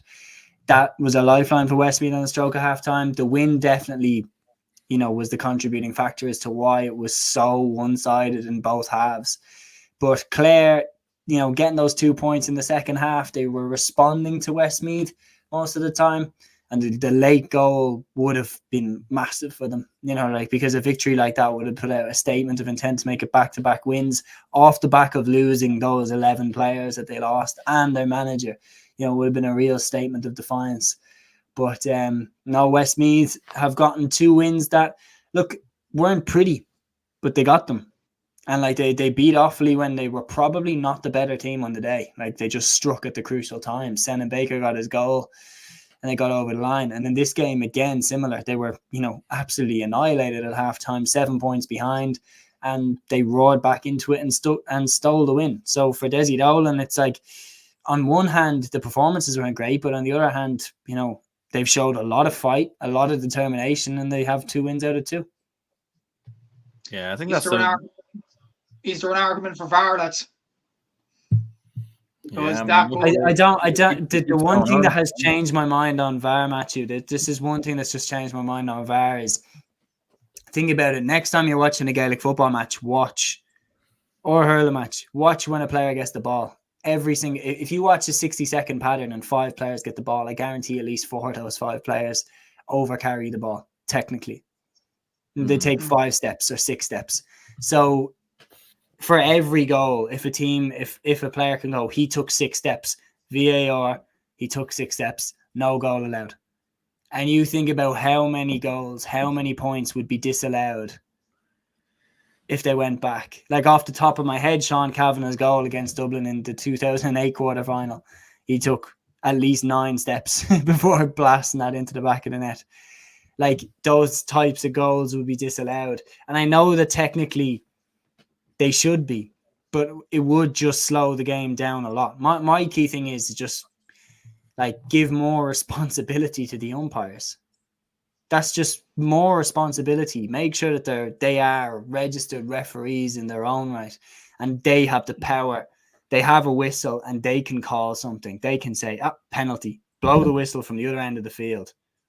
Penalty down here, you're dragging them off the ball, or that should have been a free out. Because think of all the most controversial decisions that have led to the calls for VAR. They've all happened right in front of the umpires. Yeah. So I think that, like, I understand the argument though, and I was very much on the side of give the officials 30 seconds to have a look at it. But then when someone made the argument about over carrying, I was thinking, oh yeah, geez, everyone over carries.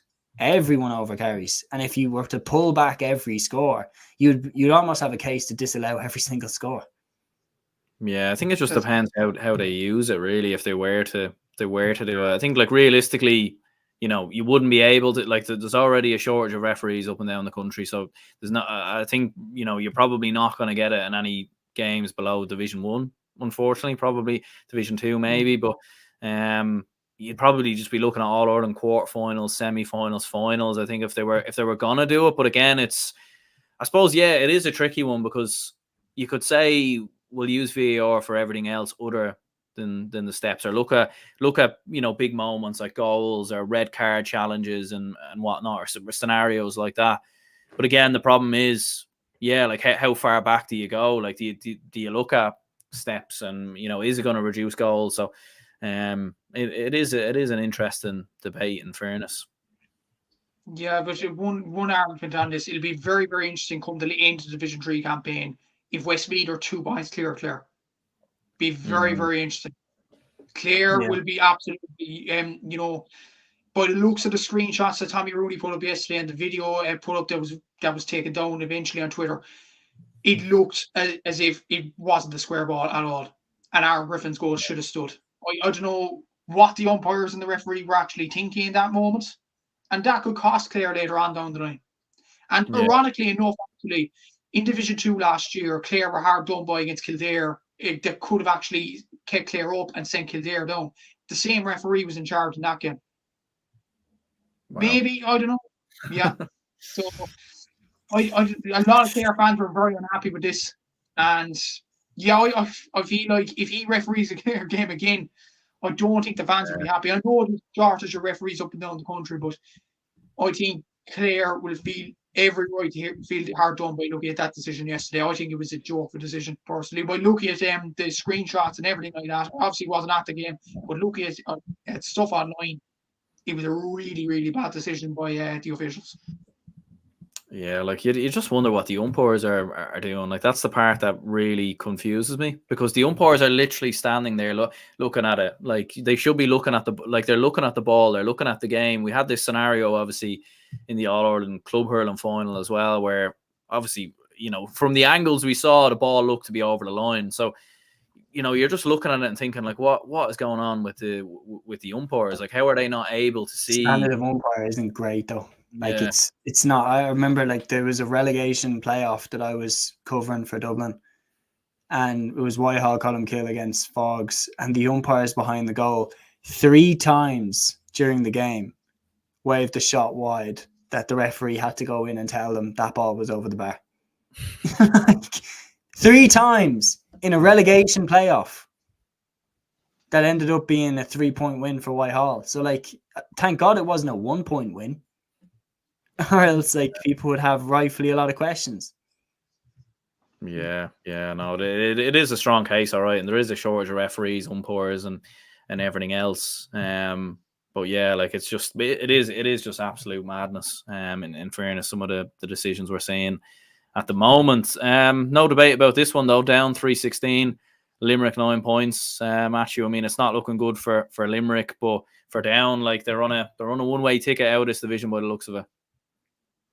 Yeah, they are. It's an exceptional performance again by Down. Or Murdoch really roofed those 2 penalties as shown. And what I will say about these Twitter accounts, particularly Down and Carlo, brilliant coverage, brilliant content to show highlights of these games on Twitter for people that can't see it on League Sunday. I think it's just brilliant coverage, and every county should do it.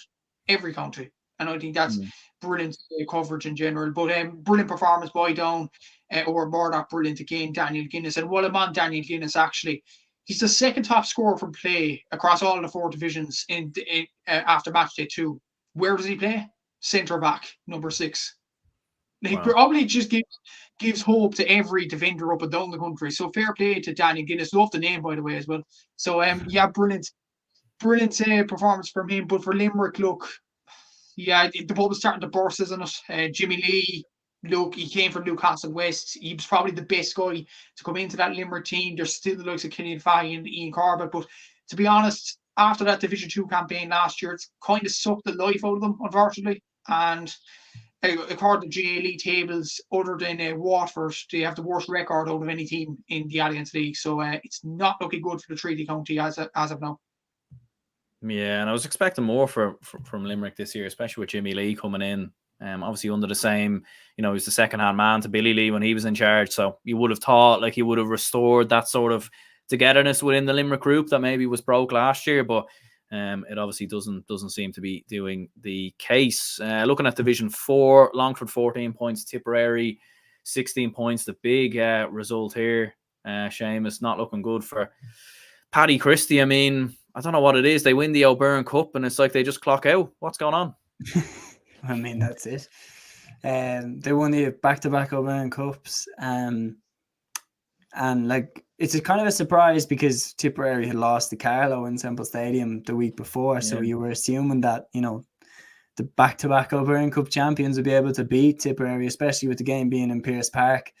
It's back-to-back defeats. And it's not the start to the league that they would have wanted. I predicted Longford to go up top of Division 4. I really thought that they would get out. Laois, I'm confident that they will go up still after, back-to-back wins for them. It's questionable, like what's going on with Longford? Why such a bad start to the league now in 2 years under Paddy Christie? Is it because he's still involved at the college level? Like he still takes the DCU teams. Like is his mind fully in it? Like that probably doesn't help. So it's a good point. Like you can nearly say the same thing about McConville as well. Probably going on, GA social and everything else. But then again, like, yeah, I don't know. I don't know that question, to be honest with you. It'd be interesting to know. I know Jack, who usually follows this show, like he's a regular commenter, Longford fan. Don't know if he's watching right now, but maybe you can let us know what's going on with Longford. But yeah, just a big surprise, in fairness, considering some of Tipperary's injuries that they have as well. Some of the players they have missing was a bit of a surprise, in fairness. Carlow 117, Waterford 9 points. Matthew, I know you predicted Carlow to finish high up in Division 4, so this was a big result, but an expected result, really. Yeah, to be honest, I don't think you said it during the week, anybody that comes up against Waterford, unfortunately for the Daisha, it's a guaranteed win for the opposition. And yeah, Carlow just had to play what's in front of them. They got the win. And yeah, there's some exciting players in Carlow. A lot of people were predicted to finish low down Division 4. I saw it a different way. Like, there's a lot of young players there. Jordan Morris is a very good player. Colin Hulton, Dar Foley scores freely. And obviously, you have a good manager tied there in Niall Carew as well. So Carlow started off well and a very good campaign, I'd imagine, for the rest of the league. Absolutely, yeah. And Seamus, big win for Laois against Wexford, 119 to 12 points. Justin McNulty at the helm for now. Big win. Yeah, big win. And one of the things as well, which is crazy from Laois's opening 2 games, is like their goalkeeper, Killian Roach, 10 points in 2 games. Absolutely extraordinary. 5 in the first game, 5 in the second game. And on top of that, his 5 points in the first game against Longford, 3 of them were from play. So this guy is just completely tearing up the script on what it means to be a goalkeeper, along with Ethan Rafferty, along with Oran Lynch, along with Rory Began, Morgan. But like Killian Roach is a most audacious example to score 3 points from play, 5 points in total, and double down on it in the next game by hitting 5 points again. He's been a brilliant addition under Justin McNulty. Evan O'Carroll as captain has been solid as ever up front. Mark Timmins at 37 has been dominating games at 6. In centre half, he's still going strong for Laois. Absolutely extraordinary athlete. So McNulty will be delighted. Laois are going to be very, very confident. They'll be very interested to see how Laois and Carlow, go up against each other. Yeah, but what job will Justin McNulty choose now? Will he stick with the politician role, or will he go for Laois? Yeah, I don't know. I don't know the whole ins and outs of the whole scenario, to be honest. But it seems a little bit mad. I don't know why we can't just let the man do both. Yeah, because that would be easy, wouldn't it? Yeah. And it's like, did they not think about this before he became Laois manager? Like, it's like, do you know what I mean? Like, how is this conclusion coming now? Like, was this not, or did he not? I don't know. It's a little bit wild, all right. Yeah, maybe he just lied about it. Maybe, yeah. I don't know. Yeah. He just said, "I'm just going to manage my mate's football team." Is that all right with you? Yeah. What football team is that? Oh, it's the Laois County team. Hold on, what? So, I think maybe that could be what's happened here. Yeah, bit of a mad one. All right, what's going on down there? And yeah, we'll keep close tabs on it, because like things are going very well for Laois, so you'd be very curious to see like how Laois's year goes. But yeah, that could be a first, all right, for a manager to leave after winning the opening 2 games of the league. I don't think we've ever seen that before. Sam Allardyce. Yeah, the England manager. Jesus, yeah, equally controversial circumstances. Although, to be fair, nothing on Justin McNulty's fault anyway. Yeah. No, not at all. And no, you have to question Stormont and everything, and just the communications between Irish culture and British culture is still alive, and we're in 2024. It's mad, really is. But on this game, Laois from London, very good performance from Laois from Rooney, did very well. Riordan O'Rourke, I think, got the goal, or he didn't. He got the goal in the last game, but very good result for Leitrim, nonetheless, against a tricky London side. And Jan de Moorn seems to be getting a tune out of the players. But what I will say about Leitrim, they've played 2 probably under par teams so far. It'll be interesting to see if they come up against Laois and Wexford in the next few weeks. That's it. Anything less than 2 out of 2 would have been a bad start for them there. Yeah, no, they had to win those opening 2 games. They had to, like, absolute no-brainers, really. Like, and to be fair, London have been a tricky team for Leitrim in the last few years, so they'd be delighted anyway to get over the line. We'll run through a few of the division tables. So there is Division 4, Leitrim, Carlow, Laois, all sat there with 4 points. Tipperary and Wexford with 2 points. Longford, London, and Waterford all winless so far. Division 3 down with 4 points. Antrim with 4, Westmeath with 4, Sligo and Clare locked level there with 2 points each, and Offaly, Wicklow, and Limerick. Offaly definitely need to get some points on the board soon. It'd be a big surprise to see them go down. And Division 2, Armagh, Donegal both with 4 points. Fermanagh 3 points. Cavan and Louth with 2. Meath with 1. Kildare with 0, and we'll save the best for last there with Cork having 0 points as well. I suppose before we finish up, player of the week and moment of the week, Matthew, if you want to go first. Yeah, player of the week, I suppose I'd have to say Ryan O'Donoghue. I think he was brilliant in that game between Mayo and Dublin, and was very smart in his play for the Fergal bowling point. Moment of the week, it's not really the Alliance League. I'm going to go for LGFA if you don't mind, lads. Today, Kerry against Cork, Mary Ellen Bulger, the Kerry goalkeeper. Her mother, Annette, passed away, I think, on Saturday morning or Friday evening around this time, this weekend. And she plays today in Austin Sark Park in Tralee for the game between Kerry and Cork. And obviously, condolences to Mary Ellen's family, her friends, to Kerry, the whole Kerry team, and the managers Declan Long and Dark Quill mentioned that in their pre-match interviews earlier today as well. So, it's a really strong moment there from Mary Ellen Mulder and May Annette, rest in peace. Absolutely, yeah. No, condolences to all involved, most certainly. Seamus, any big moments stand out for you? Yeah, well, I'm going to agree with Matthew on the moment. I'd like to pass on my condolences as well. Like, I watched the game, and Mary Ellen played extremely well in goal for Kerry. Her kickouts are very good, kept a clean sheet. I can't really ask for too much more than that. So yeah, she did her proud.